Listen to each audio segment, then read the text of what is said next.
Bonjour à tous, c'est Cyborg et aujourd'hui on se retrouve sur Revit Architecture 2014 pour réaliser un projet de A à Z. L'interface des versions précédentes étant très proche que celle que je vais utiliser durant cette vidéo, vous pourrez tout aussi bien suivre ce tutoriel avec une version antérieure ou postérieure à la version 2014. Revit faisant partie de la suite Autodesk, il vous est tout à fait possible d'exporter un fichier au format DWG, DXF ou encore FBX pour le rendre compatible avec d'autres logiciels de la suite Autodesk. On va donc directement passer aux particularités qui lui donnent un avantage par rapport à AutoCAD. Et la première chose à dire, c'est que ce logiciel gère très bien la 3D puisque tous les éléments que vous dessinerez seront directement traduits par le logiciel en 3D. Ce qui permet de réduire grandement le temps de vos modélisations. En plus de ça, durant vos réalisations, vous pourrez remarquer que chaque élément que vous dessinerez sur votre dessin a par défaut des textures. Ce qui permet une nouvelle fois de gagner un temps non négligeable. Alors bien sûr, cela ne va pas se faire à une seule partie, c'est pour cela que je vais séparer cette suite de vidéos de façon à ce que chaque partie soit bien distincte. Donc on se retrouve sur la page d'accueil et la première chose que l'on peut voir, c'est que l'on a affaire à deux catégories. Une qui s'appelle projet et l'autre qui s'appelle famille. Donc la partie famille permet d'alimenter vos projets, on peut importer des familles Revit depuis internet. D'ailleurs, il y a plusieurs sites qui en proposent. Par exemple, si vous voulez importer une porte de garage, vous pouvez aller sur internet et télécharger une famille qui comporte des portes de garage. Je ne vais pas aller plus loin, je pense que vous avez compris le principe. Et donc enfin la partie projet qui, elle, va vous permettre de réouvrir plus rapidement vos projets en cours ou encore d'en créer des nouveaux. Donc c'est directement ce que l'on va faire. Nous allons donc cliquer sur le bouton nouveau pour commencer un nouveau projet. Puis on va valider avec OK pour le gabarit architectural. Bienvenue donc sur l'interface de Revit et je vais directement vous expliquer sommairement le fonctionnement du logiciel. Vous pouvez voir dans la partie supérieure du logiciel que l'on a plusieurs onglets comme architecture, structure, insérer, annoter, etc. etc. Et ces différents onglets cachent des commandes qui vont nous permettre de créer notre dessin. Par exemple, vous pouvez voir que sous l'onglet architecture, on retrouve la commande mur, et cette commande, comme vous aurez pu le deviner, permet de dessiner des murs. Vous avez également la commande porte qui va vous permettre de créer des portes, la commande fenêtre, bien évidemment, qui va vous permettre de créer des fenêtres, etc. etc. Ensuite, vous avez sur la partie gauche du logiciel la partie propriété. Cette partie vous permet d'appliquer des propriétés spécifiques à chaque commande que vous aurez sélectionnée auparavant. Par exemple, si je sélectionne la commande mur, vous pouvez voir que dans la partie propriété, il y a du mouvement. On va y jeter un coup d'œil, histoire de vous montrer de quoi je parle. Donc, tout en haut de cette partie propriété, vous avez un gros onglet qui va vous permettre de sélectionner le type de mur que vous souhaitez dessiner. Par exemple, si l'on veut dessiner des fondations, nous allons simplement cliquer sur la partie fondation. Alors bien sûr, tous les types de murs ne sont pas répertoriés, il en est de même pour les fenêtres ou les portes par exemple. Et donc du coup, nous pouvons, pour remédier à ce problème, télécharger gratuitement des familles. Vous savez, ces fameuses familles dont je vous ai parlé au début de cette vidéo. Donc bien sûr, la sélection des murs n'est pas la seule action que nous pouvons faire dans la partie propriété. On a également accès à beaucoup d'autres choses, comme par exemple les contraintes que l'on abordera plus tard dans la vidéo. On passe ensuite à la partie arborescence du projet, qui est une partie très importante du logiciel, car elle va nous permettre de naviguer entre les vues de celui-ci. Par exemple, vous pouvez voir que l'on a des grosses catégories. Toutes les catégories commençant par plan, donc celle-ci ainsi que celle-ci, sont des vues de dessus. Et les catégories commençant par élévation, donc celles-ci, sont des vues de côté. Pour que vous puissiez imaginer ce que je vous explique, je vous invite à cliquer sur la partie élévation nord. On peut voir au niveau du workspace qu'il y a 3 niveaux, 0, plus 3 et plus 6. D'ailleurs, je vous parle du workspace sans vous avoir encore expliqué son intérêt. Donc on passe justement à cet espace-là. En anglais, cet environnement s'appelle, comme je viens de vous le dire, workspace. En français, cela donne espace de travail.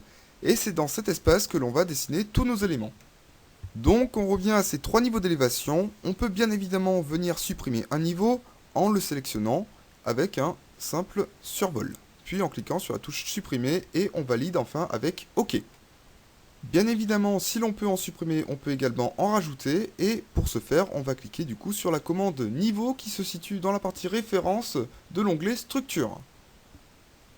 Pour venir dessiner un nouveau niveau, il nous suffit simplement de lui indiquer un point de référence qui va être celui-ci. On clique une fois, puis on vient décaler notre souris vers la droite et on lui indique un second niveau de référence qui va être ici. Et on valide. La dernière chose à voir sur ces codes de niveau, c'est la modification de leur hauteur ainsi que de leur nom. Pour modifier leur hauteur, nous allons donc double-cliquer sur leur chiffre et puis lui indiquer une nouvelle valeur.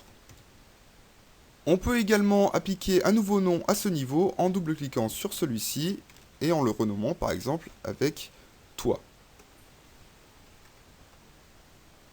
Bon, maintenant que nous avons fait les présentations dans les règles, nous allons commencer à faire les paramétrages pour débuter notre projet. Pour ce faire, nous allons cliquer sur l'onglet Gérer, puis sur la commande Unité. Une nouvelle fenêtre s'ouvre alors. Nous allons donc changer le format d'unité pour la longueur et nous allons la passer en millimètres et non en mètres. Alors, si vous êtes plus à l'aise en mètres, laissez-la comme ça, mais en général, un bâtiment, on dessine toujours en millimètres. Voilà, une fois les millimètres mis en place, nous allons simplement laisser les autres valeurs par défaut, puis nous allons cliquer sur OK. On peut voir maintenant que les anciennes valeurs qui étaient autrefois en mètres sont passées maintenant en millimètres. On va maintenant venir cliquer sur la commande accrochage et on va venir vérifier que l'ensemble de ces cases soit coché. Si ce n'est pas le cas, cochez-les toutes. Puis on va venir valider en cliquant sur OK. Super, donc maintenant on va passer aux choses sérieuses et nous allons directement commencer à tracer nos axes, donc les guides. Ce sont les emplacements de nos futurs murs. Pour ce faire, nous allons cliquer sur l'onglet Architecture, puis dans la partie Références, qui se situe à ce niveau-là, et enfin cliquer sur la commande Quadrillage.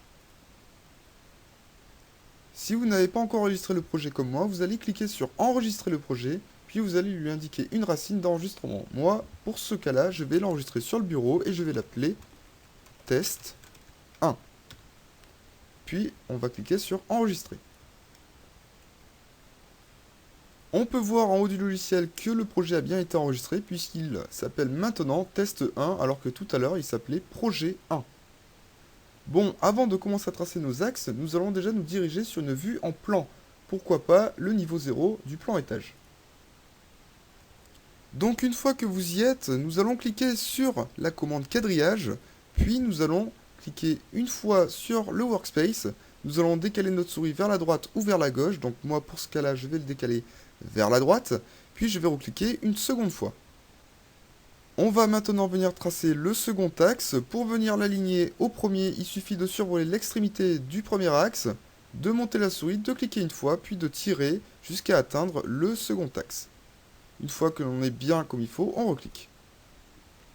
Je vais venir maintenant tracer le dernier axe horizontal avec la même méthode que je vous ai expliqué tout à l'heure. Je vais donc passer au dessin de mes axes verticaux et donc pour en créer un, on clique une fois, puis on va remonter simplement la souris vers le haut. Je vais faire pareil pour le second axe vertical, donc je remonte vers le haut et petite astuce, pour bloquer les axes de 90 degrés en 90 degrés, je vais rester appuyé sur la touche majuscule, comme vous pouvez le voir en ce moment, et donc je vais venir cliquer à ce niveau-là. Voilà. Ça c'est de l'astuce, c'est cadeau, et ça me fait plaisir. Enfin, je vais venir tracer le dernier axe vertical, et après on en aura terminé. Maintenant que l'on a fini de dessiner tous nos axes, nous allons cliquer sur la touche Échappe de notre clavier pour revenir sur l'onglet de base. Ensuite, donc, nous allons venir modifier la distance entre chaque axe pour venir replacer ceci correctement. Cette partie n'étant pas très intéressante et pas très instructive, je vais vous le montrer pour une fois et ensuite je vais vous laisser le faire pour l'ensemble de vos axes. Je vais donc agrandir la distance entre ces deux axes et je vais donc mettre une valeur de 9000. Puis je vais valider avec la touche Entrée. On peut donc voir ici que l'axe s'est déplacé, donc ça a bien fonctionné. Ensuite, je vais venir changer la distance entre ces deux axes et je vais mettre une valeur de 7000. Je vais donc venir écrire 7000, puis je vais valider avec la touche Entrée. Voilà. Je vous laisse faire le reste pour l'ensemble de vos axes. Je viens donc de terminer la spécification des distances entre chacun de mes axes, et donc, comme vous pouvez le deviner avec le positionnement de mes axes, je vais dessiner durant ce tutoriel une maison en forme de L. On vient donc de placer tous les axes, mais pour l'instant, on ne s'est pas encore intéressé au niveau des élévations. C'est donc ce que l'on va faire, et pour ce faire, on se place sur l'onglet Architecture, puis dans la partie Référence, on va venir cliquer sur la commande Niveau. Malheureusement, la commande Niveau ici est grisée, tout simplement parce que je ne me situe pas sur une partie en plan élévation. Pour dégriser cette commande, il va falloir que je clique sur, par exemple, Élévation Est, et on peut voir directement que la commande niveau vient d'être dégrisée. La première chose que l'on remarque quand on arrive sur cette page, c'est que l'ensemble de mes niveaux ne sont pas alignés. Enfin du moins, pour mon cas, c'est le cas. Donc pour ce faire, nous allons sélectionner la petite poignée qui est sur la ligne, puis nous allons simplement lui indiquer le début ainsi que la fin. Comme ceci. Voilà. Maintenant que l'ensemble de niveaux sont alignés, je vous invite donc à cliquer sur la commande niveau et à répéter les étapes que je vous ai indiquées tout à l'heure pour le dessin des axes. Moi, pour mon dessin, je n'ai simplement besoin que de 3 niveaux, donc je ne vais pas en rajouter un quatrième. Avant de terminer ce premier tuto, comme vous pouvez le constater, si l'on positionne notre ligne trop haute ou trop basse, elle disparaît. Pour remédier à ce problème, nous allons nous diriger dans la zone propriété de la vue élévation, puis nous allons venir cocher zone cadrée visible. Un rectangle apparaît donc, et ce que l'on peut directement deviner, c'est que tous les éléments se situant à l'extérieur de ce rectangle seront invisibles à l'écran. Pour faire donc apparaître les éléments, nous avons simplement besoin de cliquer sur le carré, puis d'attraper une poignée et de la tirer, par exemple, dans ce cas-là, vers le bas. Voilà. Il en est de même pour les axes verticaux. Si par exemple l'axe à droite est trop excentré vers la droite ou vers la gauche, il disparaîtra. Pour pallier à ce problème, il faudra simplement venir cliquer sur le rectangle et tirer la poignée vers la droite dans ce cas-là. Cette première partie sur les bases de Revit est maintenant terminée. Je vous invite à regarder les prochaines vidéos pour apprendre à construire la maison de vos rêves. N'oubliez pas de laisser un petit j'aime sous la vidéo en cliquant sur le pouce. Vous pouvez également me poser vos questions par commentaire. Et si vous avez aimé cette vidéo, je vous invite à vous abonner à ma chaîne pour suivre les prochaines vidéos qui sortent régulièrement sur celle-ci. A très vite pour la seconde partie de cette vidéo pour débuter sur Revit Architecture. Ciao tout le monde!